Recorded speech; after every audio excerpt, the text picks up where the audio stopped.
Men Hayitmurodov Hojimurod, Vatan qurilish kompaniyasining rahbariman. Vatan qurilish kompaniyamiz 2013-yildan beri o'z faoliyatini yuritib keladi va shu kungacha Toshkent shahrida 4 ta loyihani topshirib bitirganmiz. Birinchi loyihamiz bu Yakkasaroy tumanida joylashgan 2013-yil boshlanib 2015-yil topshirilgan loyihamiz. U payt loyihaning nomi ham bo'lmasdi, lekin keyinchalik o'zimiz uchun Yakkasaroy deb nomlab qo'ydik.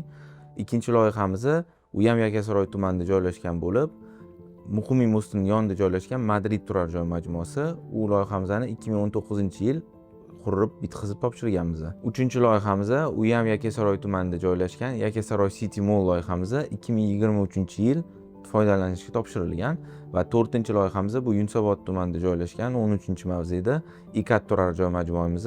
U loyihamizni 2024-yil topshirib bitirdik. Hozirgi kunda kompaniyamiz o'zining eng katta loyihasini amalga oshiryapti. 53 gektar hududda bozor va turar joy majmuasini quryapmiz va topshirish arafasida turibmiz. Bu loyihamizning nomi Qo'yliq katta bozori va Yangi Qo'yliq turar joy majmuasi. Hozir ko'rib turgan odamni aksar tanisa kerak va bizning kompaniyani o'zi tanitgan loyiha ham aynan shu bo'ladi. Shu loyihamiz haqida ozgina ma'lumot berib o'tsam, 7000 ta do'kon tashkil topgan va 6000 ta xonadondan iborat. Bu loyiha kompaniyamizning eng katta loyihasi bo'lgan va eng qiyin loyihasi ham deb bemalol ayta olaman, chunki boshida 2023-yil boshlaganimizda 7000 ta do'kon bilan savdoga chiqib turib, bir oyga atiga 8 ta dona sotganman.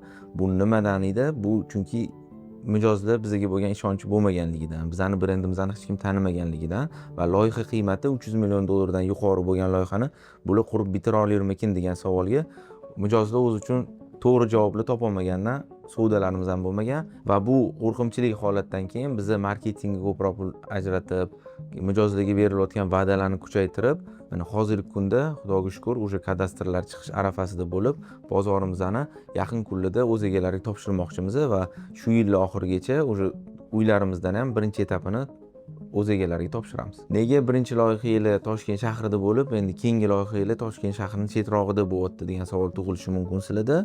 Biz Toshkent shahrida qurayotgan paytimizda Toshkent shahrida taklif juda ham ko'p emas edi va har bir qurgan loyihamiz o'zi rayon uchun, o'zini klass uchun juda ham hamyonbop taklifli bo'lgan. Lekin bugunga kelib Toshkent shahrida yetarlidan ortiq taklif mavjud va o'shaning uchun biz yangi loyihaga yer tanlayotganda o'sishi keskin kutilayotgan rayonlarda yoki kelajagi bor rayonlardan tanlashga harakat qilamiz. Mana Qo'yliq loyihamizda ham biz yer olib qurilishni boshlagan paytimizda bilganmiz, что bu tomonga qarab shahar o'sib kelyapti, lekin gapimizga, rejamizga tasdiq bo'lib, oradan 1 yil o'tar o'tmas yangi Toshkent loyihasi tasdiqlanib va bugungi kunda уже qurilishlari ham boshlanib ketdi va bu rayonlarda yer narxlari keskin oshib ketdi.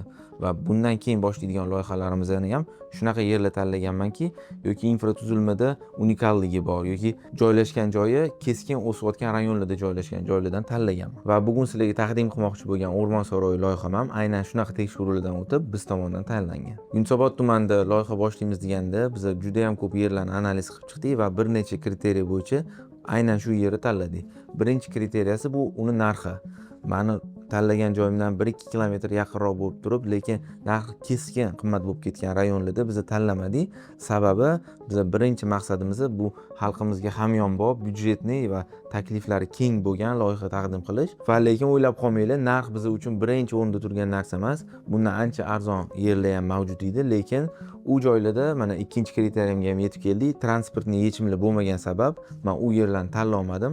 U loyihaga metroning uzoqligi, maktablarning uzoqligi, avtobusda yurmashi, bular ham inobatga olinib, aynan shu yerni tanlaganmiz va uchinchi men uchun eng muhim kriteriya bu Toshkent havosi juda ham ifloslanib ketganligi, ekologik muammo, bu o'z-o'zidan har xil kasalliklarga olib kelayotganligi. Va shu muammo yechimi sifatida biz tanlagan lokatsiyada yashillik juda ham ko'p. Lokatsiyamizni yaxshiroq tushunishingiz uchun mashinaga o'tirib 5 minutda любой supermarket, maktab, masjidga yetib olasiz. 10 daqiqaning ichida Mega Planet yoki Turkiston metro bekatiga yetib olasiz. 15 daqiqada Toshkent teleminorasiga, 20-30 daqiqada O'rizor, Ibn Sino, Abu Sahiy kabi bozorlarimizga yetib olasiz. Bitta yo'l orqali hammasi. Mani o'zim mashinam yo'q, jamoat transportida qanaqa yechim bor degan insonlar uchun mana ko'rib turgan avtobuslaringiz bizning yonimizda turgan bekatdan yuradi.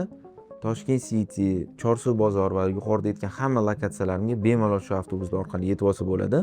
Bu degani loyihamizdan uy xarid qilsangiz, sizda shahar любой chekkasiga yetib borishda hech qanaqa transportni muammo bo'lmaydi. Va boya aytganimdek, biza tanlagan yerlarda keskin o'sish kutilayotgan yerlar tanlaymiz dedim va buni bejizga emas. Mana hozir ko'rib turgan rejalaringizga e'tibor bersangiz, loyihamiz atrofida 400 gektar hududda IT park, texnopark, ko'p qavatli turar joy majmualari davlat tomonidan rejalashtirilyapti va bu rejalar amalga oshsa, bu rayonda uylar narxi keskin oshib ketadi. Loyihamizning konsepsiyasiga to'xtaladigan bo'lsam, bu loyihamiz 5 gektar hududda joylashgan bo'lib, undan 2-3 gektarga turar joy majmua tushsa, alohida turgan 2-7 gektariga bog'lar, sport maydonchalari, bolalar maydonchasini rejalashtirganmiz.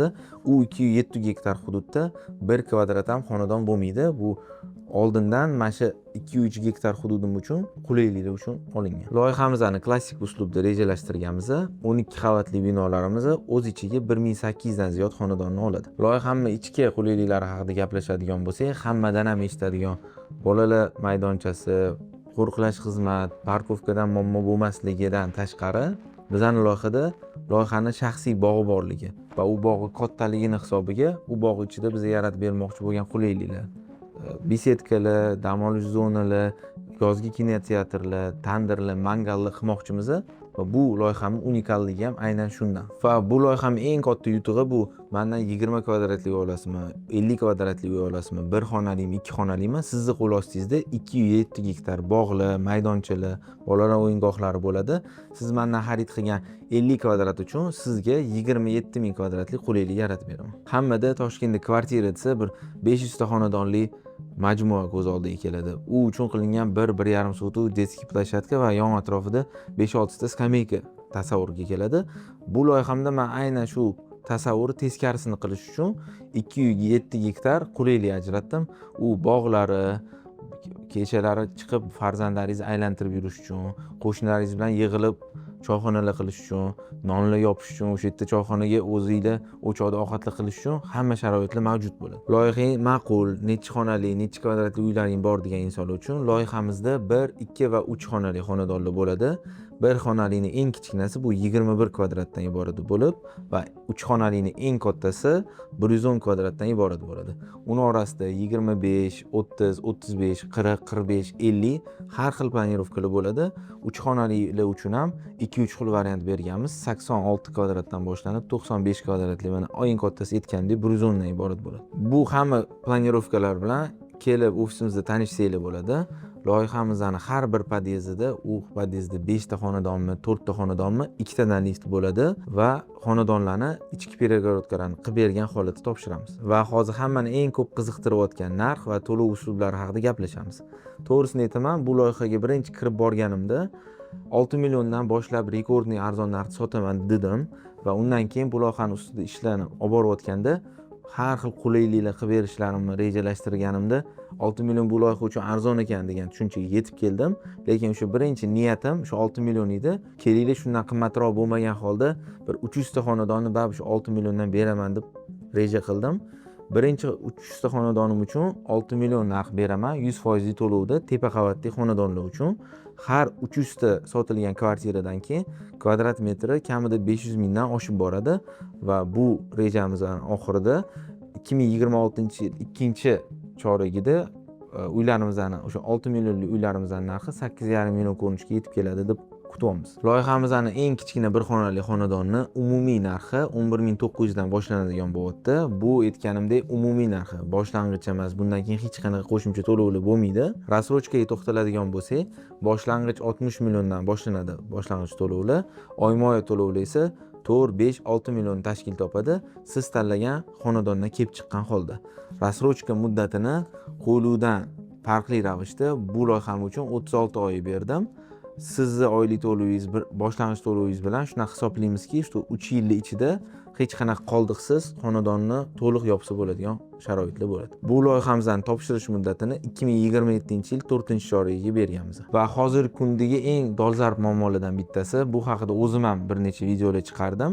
Qurilishlar hujjatsiz boshlanayotganligi yoki qurilishlar hujjatsiz savdoga chiqayotganligini yaqinda Toshkent shahar hokimligi ham bitta spiska chiqardi, ko'rgan bo'lsanglar kerak. Bu obyektimizning kadastr ko'chirmasi, bu yer haqiqatan mana shu MTJga tegishliligi haqida isbot.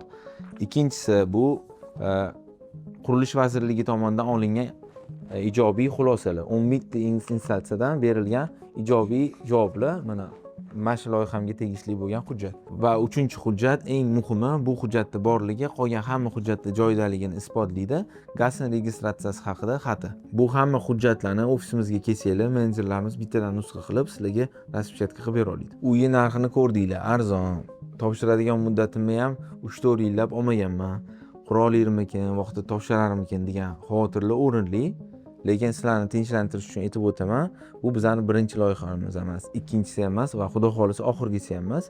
Qo'yli loyiham bu loyihadan 5 barobar katta loyiha va o'tda bundan katta risklar qilib, mijozlarni ishonchiga kirish uchun katta va'dalarni berganmiz.